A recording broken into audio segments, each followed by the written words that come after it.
Welcome to Act 5, Scene 2. In the scene, we're going to see that Malcolm is advancing towards Scotland.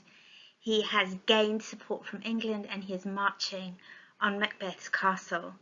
Macbeth is losing his power and he rules only by fear. He doesn't have anyone who's really loyal to him. And the men discuss the fact that Macbeth is not worthy of the crown he wears. As always, there are some links to help you if you feel that you need them. One is to Spark Notes, where you can have a look at a modern version side by side, and there's also the link to Mr. Braff's translation of the text.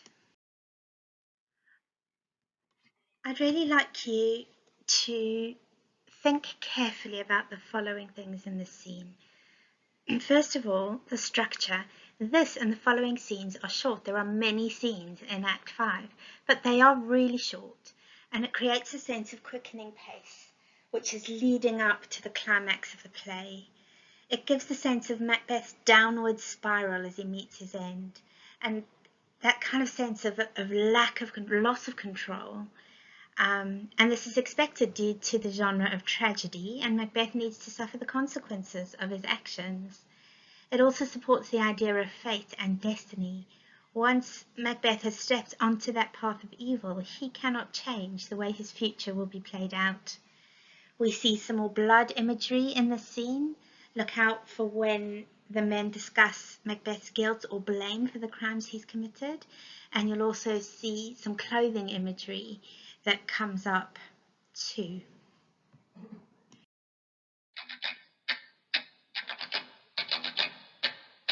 Act 5, Scene 2, the country near Dunsinane.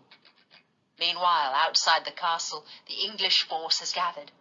This is one of those interesting time shifts in Shakespeare. Technically speaking, there's no way Malcolm and Macduff could have got from Westminster to Dunsinane in the course of a 3-minute Lady Macbeth scene, but Shakespeare's rather good at this. He was one of the first playwrights to overcome the problems of long and short time.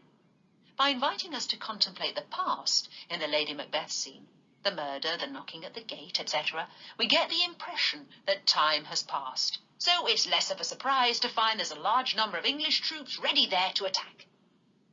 In this scene, Macbeth's support flees from him like rats leaving a sinking ship. His brutality has lost him all the loyalty he once had. Monteith is the first Thane to defect to the other side.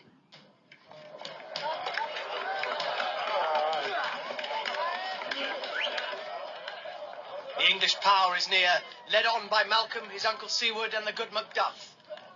Revenges burn in them for their dear causes, would, to the bleeding and the grim, alarm, excite the mortified man. Near Burnham Wood shall we meet them, that way are they coming. Remember the apparition. Macbeth shall never vanquished be till Burnham Wood to high Dunsinane Hill shall come against him. Well, now they're going to meet at Burnham Wood, about 7 miles from the castle. Who knows if Donalbain be with his brother? For certain, sir, he is not. I have a file of all the gentry. There is Seward's son, and many unrough youths that even now protest their thirst of manhood. Unrough in the sense that they haven't yet grown beards, so 14 or 15-year-olds. What does the tyrant? Great Dunsinane he strongly fortifies. Some say he's mad. Others that lesser hate him do call it valiant fury. Notice the clothing imagery coming up. But for certain, he cannot buckle his distempered corps within the belt of rule.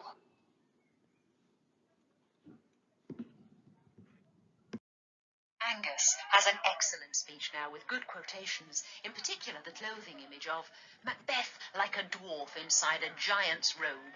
Now does he feel his secret murders sticking on his hands. Now minutely revolts upbraid his faith breach. Those he commands move only in command, nothing in love. Now does he feel his title hang loose about him, like a giant's robe upon a dwarfish thief. These are powerful lines that remind us that Macbeth is, after all, a dwarfish thief. The great robe of kingship he has presumed to wear hangs about him. He can't cope with it. He was never a big enough man to be king. He never had the qualities of state that you need to be a great ruler. Who then shall blame his pestered senses to recoil and start, when all that is within him does condemn itself for being there? Well, march we on, to give obedience where 'tis truly owed.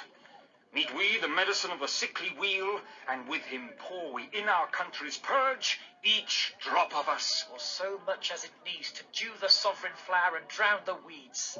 Make we our march towards Burnham.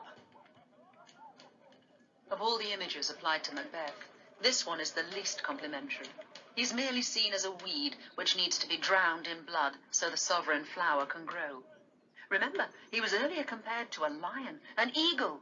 Now he's slipped down the animal kingdom through various types of birds that feed on carrion, down to nothing.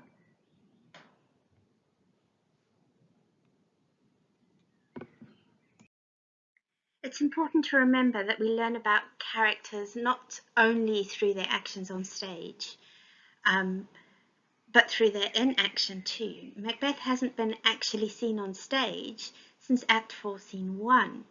This helps to emphasize his isolation and show that he's lacking support from his countrymen. In fact, they're all fleeing off to help Malcolm.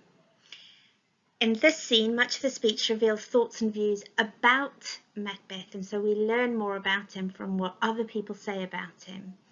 It seems that his hidden actions and murders are now common knowledge, and many of the phrases reveal their disrespect. They don't view him as a king at all, really.